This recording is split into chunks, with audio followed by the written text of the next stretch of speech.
जाप सुप्रीमो पप्पू यादव लगातार ये प्रयास करते रहे कि उनको इंडिया गठबंधन में शामिल कर लिया जाए, लेकिन उनका प्रयास असफल रहा। उनको इंडिया गठबंधन में शामिल नहीं किया गया और अब पप्पू यादव को लग रहा है कि अपने पैरों पर खड़ा होना पड़ेगा, अब अकेले चुनाव लड़ना पड़ेगा और इसीलिए वो तैयारी में लग गए हैं।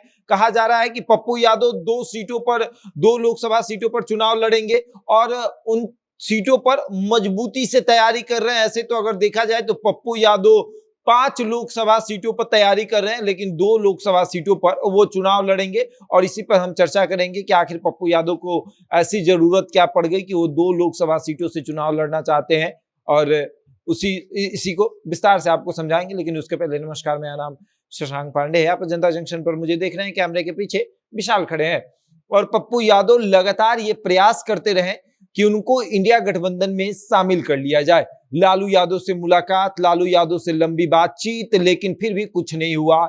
यहां तक कि पप्पू यादव ने यह भी कह दिया कि क्या करे, तेजस्वी यादव का पैर पकड़ ले। उसके बाद नीतीश कुमार की प्रशंसा और फिर नीतीश कुमार से मिलने का समय भी जो है वो लेने का प्रयास, लेकिन कुछ नहीं हुआ, सब में असफल हो गए। और अब पप्पू यादव को ऐसा लगता है कि अकेले ही चुनाव लड़ना पड़ेगा और इसीलिए वो मैदान में उतर गए। कुछ दिन से आप देख रहे होंगे कि पप्पू यादव लगातार रैली पर रैली कर रहे हैं, कार्यकर्ता सम्मेलन कर रहे हैं, अच्छी खासी भीड़ इकट्ठी हो रही है और पप्पू यादव ये दिखा रहे हैं कि देख लीजिए हमारे साथ संख्या बल कितना है। एक तरीके से ये शक्ति प्रदर्शन भी कहा जा सकता है। पहले पूर्णिया में, पूर्णिया के बाद सहरसा में और सहरसा के बाद मधेपुरा में पप्पू यादव का ये कार्यकर्ता सम्मेलन होगा। कार्यकर्ता सम्मेलन के जरिए पप्पू यादव एक तरीके से शक्ति प्रदर्शन दिखा रहे हैं। वो दिखा रहे हैं तमाम पार्टियों को कि देख लीजिए, और खास करके नीतीश कुमार को दिखा रहे हैं कि देख लीजिए, अगर आपके क्षेत्र में हम थोड़ा सा भी मजबूत हो गए तो फिर आपका क्या होगा। और वहीं पप्पू यादव कटिहार से भी ताल ठोकने का प्रयास कर रहे हैं। वो कह रहे हैं कि कटिहार में भी कार्यकर्ता सम्मेलन करेंगे। कार्यकर्ता सम्मेलन के जरिए एक तरीके से वहां के वर्तमान सांसद जो है उनके ऊपर प्रेशर बनाया जाएगा। ये दिखाया जाएगा कि अगर आप अपने पार्टी से बात नहीं करेंगे तो हम आपको चुनाव हरा सकते हैं। ऐसे में तो कहा जा रहा है कि पप्पू यादव 2 जगहों से चुनाव लड़ेंगे, सबसे पहले पूर्णिया और उसके बाद मधेपुरा। पप्पू यादव मान चुके हैं कि पूर्णिया की जो धरती है वो उनके लिए राजनीति में प्रवेश कराने का एक तरीका का जरिया है। वो पूर्णिया की धरती से ही राजनीति में आए थे और अब वो चाहते हैं कि पूर्णिया से फिर से लोकसभा का चुनाव लड़े और जीते। फिर अगर बात करें तो वो मधेपुरा को भी नहीं छोड़ना चाहते हैं, क्योंकि मधेपुरा से वो आखिरी बार सांसद रहे थे।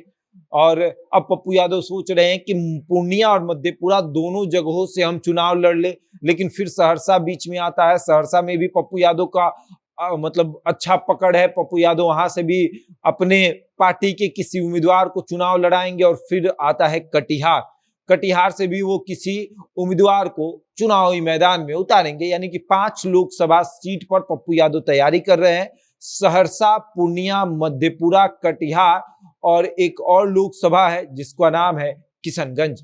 किशनगंज लोकसभा से भी पप्पू यादव की तैयारी है, क्योंकि उनका मानना है कि वहां के मुसलमान पप्पू यादव के साथ रहते हैं। तो ऐसे में अब वो लगातार तमाम लोकसभा क्षेत्र में शक्ति प्रदर्शन दिखा रहे हैं। वो दिखा रहे हैं कि हम कितने मजबूत हैं।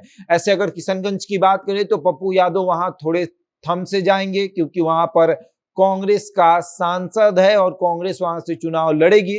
तो पप्पू यादव कभी कांग्रेस का विरोध नहीं कर सकते हैं, क्योंकि उनकी पत्नी कांग्रेस से राज्यसभा सांसद हैं और लोकसभा सांसद भी कांग्रेस की ही टिकट पर बनी थी। तो पप्पू यादव कांग्रेस का विरोध नहीं कर पाते हैं। हालांकि अब इन दिनों वो ना ही नीतीश कुमार का विरोध कर रहे हैं और ना ही तेजस्वी यादव का विरोध कर रहे हैं।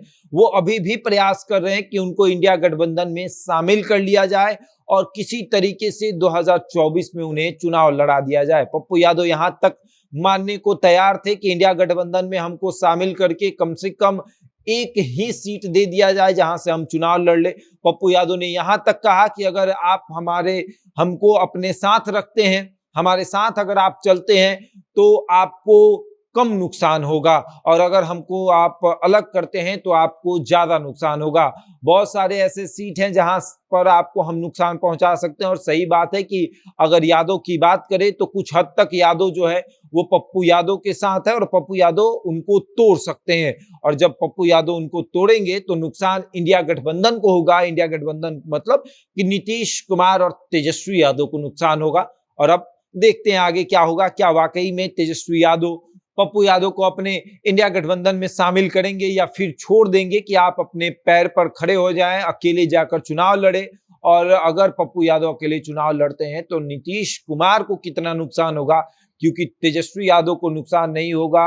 पप्पू यादव जिन लोकसभा क्षेत्र की बात कर रहे हैं वहां पर नीतीश कुमार के सांसद हैं। बहरहाल इस खबर में इतना ही, बने रहे हमारे साथ और देखते रहे जनता जंक्शन।